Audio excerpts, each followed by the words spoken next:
Hey world, how you doing? This little video about how you can keep your Sealtite, like make a Sealtite box.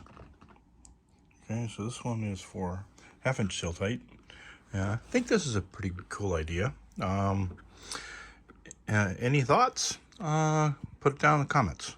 I'm interested. But so anyway, you can see from the top everything you got. I'm going to put screws in here. I'm going to put 1-inch drywall screws in here.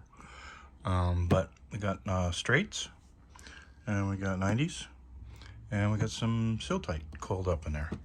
And you can open it up. You got some also some clamps. I'm gonna use some clamps. Like I said, I'm gonna put drywall screws in here. This is just some miscellaneous gaskets right here.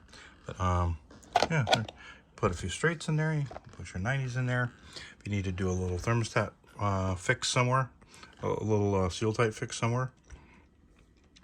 Nice little Sealtite mini box. The only thing I want to put in here too is I'm going to put a piece of set of PVC cutters in here, because that's what you use to cut this Sealtite.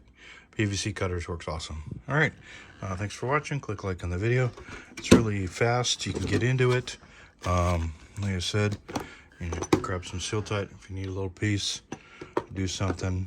You could probably, I'm thinking this is probably a 3 or 4 foot piece, so you could probably put about 12 feet of Sealtite coiled up in here. So that should be enough to do anything you want to do. And you can just put these containers in here, wherever you want to put them, and just it goes in really easy. Pretty cool.